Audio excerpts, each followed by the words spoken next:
अस्सलाम वालेकुम फ्रेंड्स, मैं अयूब खान और आप देख रहे हैं Ayub Khan official YouTube channel. Friends, आज की इस वीडियो के अंदर हम पढ़ने जा रहे हैं Newton second law of motion को। इस वीडियो के अंदर हम Newton second law of motion को डिस्कस करेंगे और साथ ही साथ जो सेकंड लॉ ऑफ मोशन का मैथमेटिकल फॉर्म है वो डिराइव करेंगे, वो इक्वेशन हम पढ़ेंगे। तो सबसे पहले आते हैं स्टेटमेंट की तरफ। स्टेटमेंट क्या कहता है? When A net force is applied on an object it produces acceleration in the object. This acceleration is directly proportional to the applied force and inversely proportional to the mass of the object. जब भी किसी object के ऊपर force apply होती है तो उस object के ऊपर एक्सेलरेशन प्रोड्यूस होती है।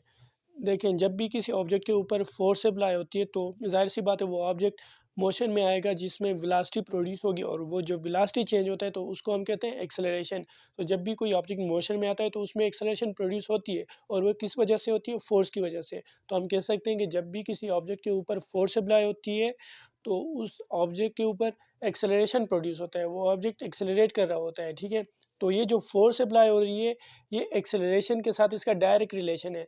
जो भी एक्सेलरेशन प्रोड्यूस होता है उस ऑब्जेक्ट पर वो डायरेक्टली प्रोपोर्शनल होता है फोर्स के। जितना ज़्यादा फोर्स होगा उतना ज़्यादा एक्सेलरेशन प्रोड्यूस होगा, जितना कम फोर्स होगा उतना एक्सेलरेशन भी कम होगा। And inversely proportional to the mass of the object. यहाँ पे इनवर्सली प्रोपोर्शनल का मतलब है कि जब मास कम होगी तो एक्सेलरेशन ज़्यादा प्रोड्यूस होगा, जब मास ज़्यादा होगा तो एक्सेलरेशन कम प्रोड्यूस होगा। इसको मैथमेटिकली लिखते हैं।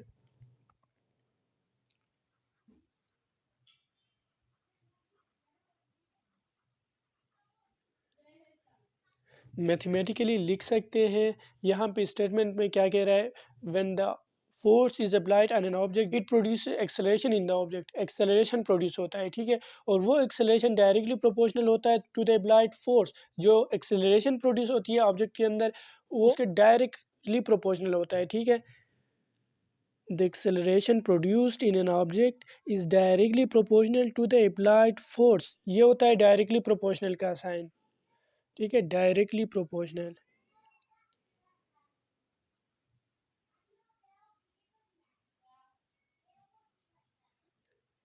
डायरेक्टली प्रोपोर्शनल का मतलब क्या होता है कि जब एक क्वांटिटी इंक्रीज होता है तो दूसरा क्वांटिटी भी इंक्रीज होता है, और जब एक क्वांटिटी डिक्रीज होता है तो दूसरा क्वांटिटी भी ऑटोमेटिकली डिक्रीज होता है।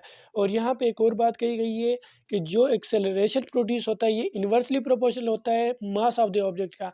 जो मास उस ऑब्जेक्ट का है जिसके ऊपर हम फोर्स लगा रहे हैं उस मास के इन्वर्सली प्रोपोर्शनल होता है। ठीक है, so acceleration is inversely proportional to the mass of the object. Inversely proportional जिस क्वांटिटी के साथ होता है उसको डिवीजन में लिखते हैं, जिस तरह हमने यहाँ पे मास को डिवीजन में लिखा है। ठीक है, इन्वर्सली प्रोपोर्शनल।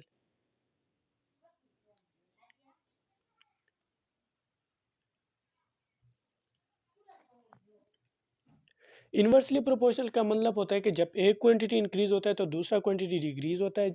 राइट, तो यहाँ पे भी जब मास स्मॉलर हो ऑब्जेक्ट का तो एक्सेलरेशन ज़्यादा प्रोड्यूस होगी, और जब मास ग्रेटर हो तो एक्सेलरेशन कम प्रोड्यूस होती है। ये होता है inversely proportional.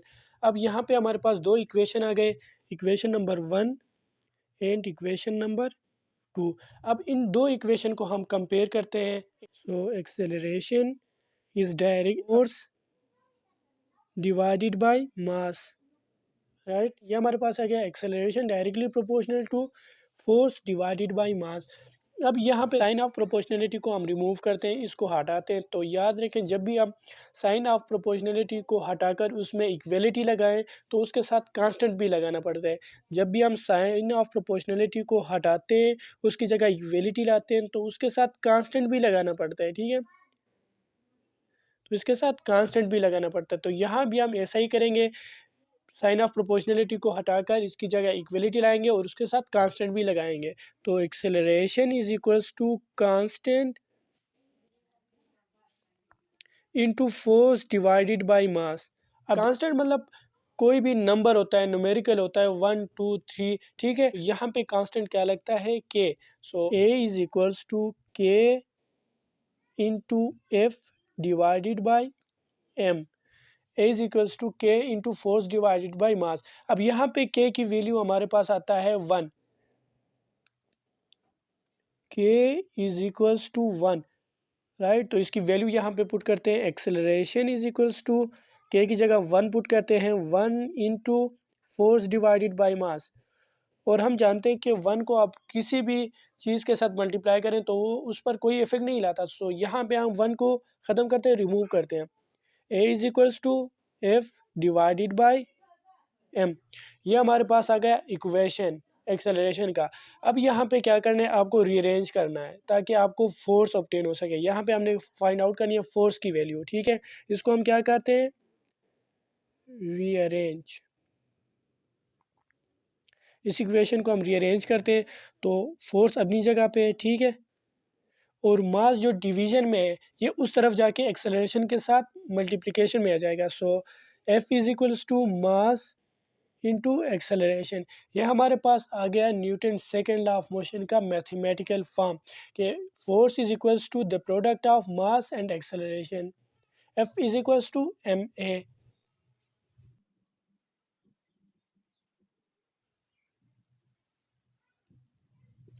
So this is the mathematical form of Newton's second law.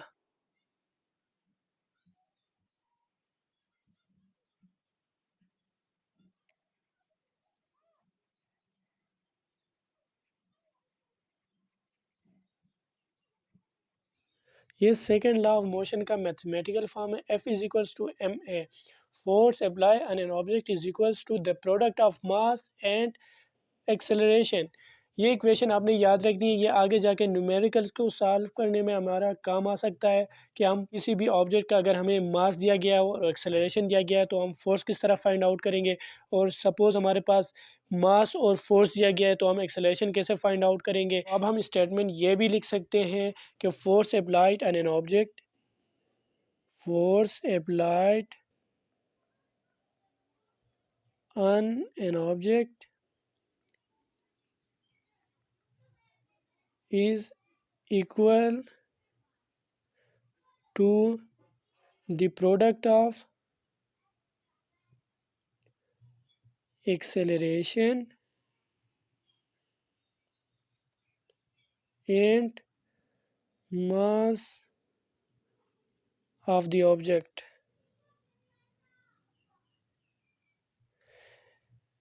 Force applied on an object is equals to the acceleration and mass of the object. तो ये है statement of Newton second law. तो ये दोनों statement Newton second law of motion के ही हैं, ठीक है। आप दोनों में से कोई एक भी लिख सकते हैं या दोनों लिख सकते हैं। आई थिंक कि यहाँ तक आपको सारे पॉइंट समझ में आ गए होंगे। अगर फिर भी किसी पॉइंट में कन्फ्यूजन रहता है, कंफ्यूज हैं आप, तो कमेंट सेक्शन में अपना क्वेश्चन पूछ सकते हैं। अगर वीडियो हेल्पफुल रही है तो वीडियो को लाइक करें, चैनल पे नए हैं तो चैनल को सब्सक्राइब करें। मिलते हैं नेक्स्ट वीडियो में, तब तक के लिए अल्लाह हाफिज़।